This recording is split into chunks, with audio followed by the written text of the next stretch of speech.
Hey everyone, welcome to the Personal Finance Podcast. I'm Daniel. And I am Anna. And we love exploring things about personal finance as well as understanding how global news and trends impact our wallets. Let us remind you that we are not financial advisors, but we dive into TED Talks, interviews with the best investors, books, news alerts, advisors analysis, and more. You don't need to be a Wall Street expert to make smart decisions with your money. This episode is for you if you want to be able to think like a CEO of your own life. Let's dive in.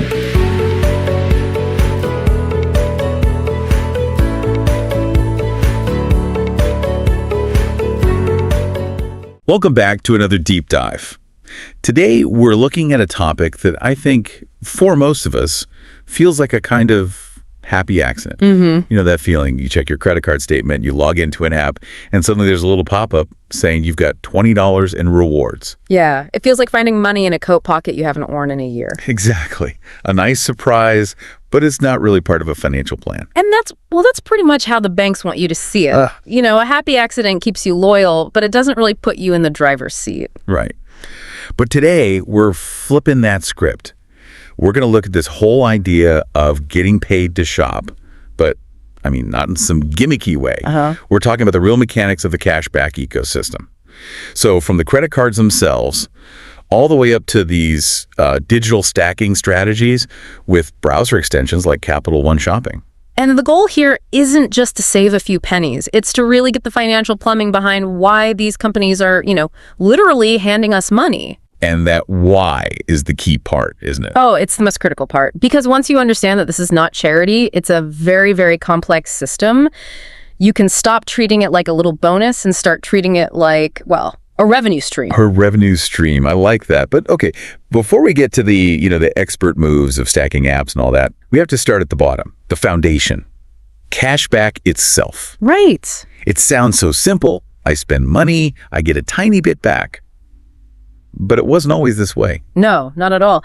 If you rewind to the early days of credit cards, the rewards were almost always these points-based systems, and they were designed to be illiquid. Illiquid meaning stuck. Exactly. You earned points that were trapped inside this walled garden. You could trade them for a toaster, maybe some golf clubs from a special catalog. Ugh, the dreaded catalog. I think I remember my parents saving up for years just to get a blender or something. Precisely. The value was completely controlled by the bank. But then there was this huge shift in 1986. That was the year the Discover card made its national debut. 1986.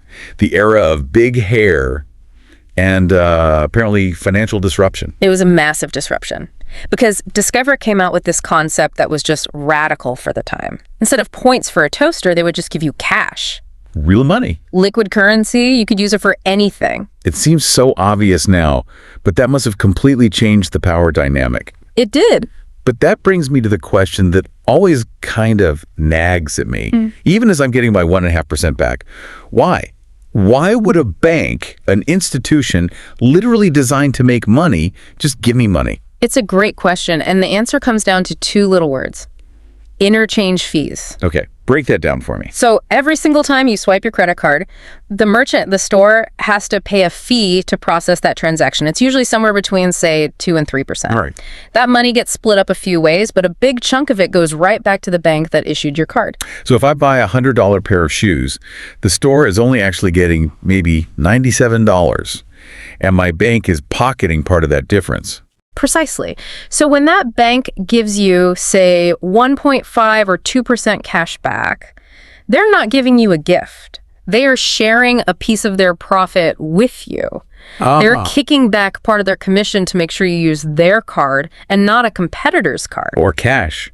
Because if I use cash, the bank gets nothing. Exactly. If you use cash, they're out of the loop. If you use another bank's card, that other bank gets the fee. So this whole rewards war is just banks fighting over who gets to collect that interchange fee from your purchase. That makes so much more sense. It's not a gift, it's a commission split. That is the perfect way to look at it. You are a commission-based partner in your own spending. So with that in mind, let's talk about the different flavors of these cards, because this is where I think people get paralyzed by choice. You've got flat rate, tiered, rotating categories. Right. Is there a best one? Or is it all just marketing noise? It really, really depends on your, let's call it your financial personality. Let's start with the simplest, the flat rate card. This is usually 1.5%, maybe 2% on absolutely everything. No thinking. This is the set it and forget it model. It is. You buy a coffee, you get 2%. You buy a car, you get 2%. And for a lot of people, the mental energy saved is totally worth it. But then you have the tiered rate cards. Right. And if you're willing to do a little more work, the potential is higher. These are the cards that'll give you, say, 3% on dining, 2% on groceries, and then 1% on everything else. This is where the trap is, though, right? I feel like I've been burned by this. I go to a store that I know is a grocery store, but I check my statement and I only got 1%. Ah, yes. You have just run headfirst into the merchant category code problem, the MCC. MCC, what's that? Every single credit card terminal is assigned a specific code for the type of business it is. So a Safeway has a grocery code, but a huge store like Target or Walmart, their code is often discount store or superstore. So even if my card is full of milk and eggs, the computer doesn't see groceries. It sees discount store and gives me the lower rate. You got it. And that's incredibly frustrating. You think you're being smart, but you're actually earning less because of a technicality. So for the optimizers out there, you have to know how the stores you shop at are coded. You do. If you buy all your food at a superstore, a grocery rewards card might actually be a worse deal for you than a simple flat rate card. And then there's the third category, which honestly sounds like a part-time job to me. The rotating categories. The 5% cards. These are so popular because, 5% is a huge number, but the category changes every 3 months. It's restaurants in Q1, gas in Q2, Amazon in Q3. And there's always a catch. You have to activate it. Yes. You have to remember to log in or go into the app and click a button to turn on the 5%. If you forget to click that button, You get 1%. you get 1%. It feels like they're just banking on you to forget. They are. They absolutely are. In the industry, they sometimes call these unredeemed rewards breakage. They know a certain percentage of people will sign up for the headline number and then just forget to activate it. That's pure profit for the bank. So, lesson learned. If you're going to forget to click the button, just stay away. Stick to the flat rate. Consistency is almost always better than a theoretical maximum you never actually reach. Okay, so that's the credit card. That's our base layer. But the real deep dive here is about what comes next. It's about stacking. This is adding that digital layer on top. And the example we looked at in the sources was Capital One Shopping. Right. And we should be clear, despite the name, it's not just for people with Capital One cards. Anyone can use it. It's a browser extension and an app. So walk me through the stack. Let's say I'm buying some new headphones. Right. $200. How does this work? Okay. Step 1, your credit card. You're going to use your flat rate card that gets you 2% back. So on a $200 purchase, you've already earned $4. That's locked in. Got it. $4. Now, step 2, you have the browser extension installed. When you get to the checkout page, a little box is going to pop up and it's automatically trying coupon codes. Maybe it finds one for 10% off. Okay, so now my price drops to $180. And you just save $20. Your credit card reward will be a little lower, but you're way ahead. But here's the third layer. There's more. The extension itself often offers its own rewards. They call them shopping credits or something. It might pop up and say, activate 5% back on this purchase. So you click it. Wow. So I'm triple dipping. You're triple dipping. You get the credit card points, the coupon code discount, and the shopping rewards from the extension. But there has to be some friction here. It can't be that seamless. Well, there is. You have to remember to click the activation button before you check out. You have to make sure the little digital tracker, the cookie, is set right so the app gets credit. And, this is a big one, if you use an ad blocker, Oh, that's me. I run ad blockers on everything. you might be sabotaging yourself. These systems rely on tracking. If you block the tracker, you block the proof of purchase and you don't get the reward. That's a huge point. And it leads me to something that really jumped out in the research. We saw reports of Capital One Shopping offering these wild cashback rates, like 15, even 20% back. And the analysis suggested that in those cases, the company's probably losing money on that deal. This is the loss leader theory, and it is fascinating business logic. But why? Why on earth would they pay me $30 to buy headphones? Think about what it costs to get a new customer. A bank could spend millions on TV commercials and billboards. It's expensive, it's hard to track. Right. But if they offer you a deal you can't refuse, hey, buy these headphones, we'll give you $30.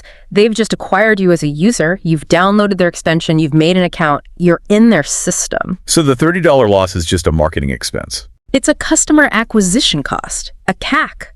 And now that they have you, they have something even more valuable than that one purchase. They have visibility. Visibility into what? My shopping cart. Into your behavior across the entire web. Think about it. Your bank only knows where you actually spend money. They see the Home Depot charge. They don't know you spent 2 hours on the Lowe's website first. They see the final receipt, not the window shopping. But a browser extension sees the window shopping. It sees what you looked at, what you put in your cart and abandoned. That data, that is the holy grail for a financial company. It builds a complete profile of you. Okay, that brings us right to the creep factor. We have to talk about privacy. We do. Because everyone loves features like the watch list that tells you when a price drops. Yeah. But to do that, it has to be watching. It has to be. There is no such thing as a free lunch. In this case, you are paying with your data. The source material says it flat out. It tracks your online shopping history. Well, what does that really mean? Is someone at Capital One reading my emails? No, probably not reading your emails, but they are aggregating your commercial behavior. They're building a model of host-speaker. They know you like tech gadgets. They know your price sensitivity. They know your brand loyalties. And that data is valuable to them. Incredibly valuable. They can use it to target you with ads, with credit card offers, or they can anonymize it and sell the market insights. So when you get that $5 reward, you have to ask yourself, is my entire shopping history worth $5? That's the trade-off. It's an arbitrage of privacy. Some people just don't care. Right. They'll say, I've got nothing to hide. Give me the discount. And others find it really invasive. But it's so important to know that this is the business model. You're not just the customer. You are a data source. Let's shift a little to the practical side of this, because there are limitations. With these apps, it's not actually cash, is it? I can't take my Capital One shopping rewards and pay my electric bill. No. And that is a huge downside compared to a credit card. Credit card rewards can usually become a statement credit, which is real money. The browser extension rewards are almost always paid out in gift cards. So you're locking that value right back into the retail system? Exactly. You earn $50, you have to spend it at Amazon or Walmart or wherever they offer cards for. It's not liquid. Okay, I want to clear something up. A point of confusion that trips up so many people. We're talking about cash back as a reward. But then I go to the grocery store, I use my debit card, and the machine asks, do you want cash back? Yes, a classic homonym. Same words, totally different meanings. I have a friend who genuinely thought for years that when he hit $20 cash back at the store, he was winning a prize. Oh no, that's a painful thing to learn. We had to have a gentle conversation about it. Yeah. So can you just explain what's actually happening? Well, in the debit card case, cash back is just a point of sale withdrawal. The merchant is just overcharging your card by $20, taking that 20 out of their cash register and handing it to you. So it's just saving you a trip to the ATM. That's all it is. It's your own money from your checking account. But here's the deeper question. Why don't debit cards usually have these nice reward programs? Is it the interchange fees again? It is. A while back, regulations, specifically the Durbin Amendment here in the U.S., put a hard cap on the interchange fees for debit card transactions. They're very, very low now. So there's not enough fat in the transaction for the bank to share a piece with me. There's no margin. On a credit transaction, there might be a 3% margin, so they can afford to give you 1.5. On a debit transaction, the margin is tiny.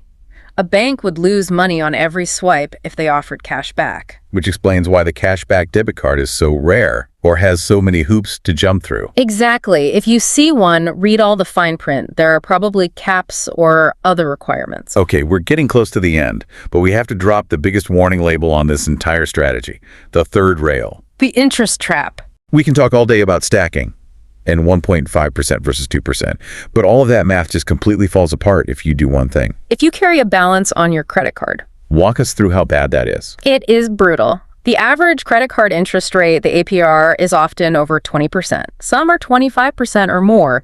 So let's say you spend $1,000 to get your $20 cash back. That's a nice 2% reward. Right. But then you don't pay off the full $1,000. You just let it sit there. The interest charges are going to be what? At a 24% APR, you're looking at about 2% interest per month. So in just 1 month of carrying that balance, you've completely erased the reward you earned. By month 2, you're in the hole. Deep in the hole. And the bank is making a massive profit off of you. This is the whole model. So the house always wins, unless you're perfect. The banks know that a big chunk of people chasing rewards will slip up. They'll overspend to get the points, or they'll carry a balance. And that interest income they earn from those people pays for the rewards for the deadbeats. Wait, deadbeats? That's the industry slang, yeah.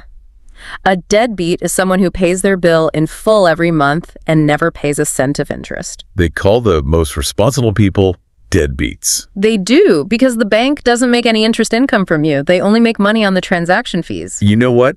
That is a badge of honor I will happily wear. I want to be a deadbeat. You absolutely want to be a deadbeat in this game. Okay, so let's synthesize this, a game plan. Yeah. If I want to master cash back, what does my setup look like? I'd say it's a 3-layer kick. Layer 1 is your card. Choose between simplicity, the flat rate, or optimization, the tiered card. But if you go tiered, you have to know your MCCs. Right. Don't use the grocery card at Target. Yeah. Layer 2. Layer 2 is your digital tool. Install something like Capital One Shopping or Rakuten or Honey. Let it catch the coupon codes and extra rewards for you. But just remember the trade-off with your privacy. And the third, most important layer. Discipline. Layer 3 is discipline. Never buy something just for the reward. And never, ever, ever carry a balance. The second you pay interest, you've lost the game. It really is a game, isn't it? It's us against the bank's marketing department. It is, Yeah. and their marketing department is very, very good at its job. They are betting on you to get tripped up. Well, with this, I feel like we have a much better shot at winning. But I want to leave everyone with one final thought to chew on. We talk about the data tracking. The fact that these free tools are watching our every click. The surveillance economy. Yeah. We think of our money as our currency. But in this world, our attention and our data are a currency too. When you get that $10 gift card, it feels like a reward. But maybe it's just a transaction. You sold your browsing history for $10. And it raises the question, are we the customer using a free tool, or are we the product that's being sold to retailers? That is a heavy thought to take on your next online shopping trip. Are you the player or are you the product? Something to think about. Thanks for diving in with us. Be a deadbeat, pay off your balance, and we'll see you on the next deep dive.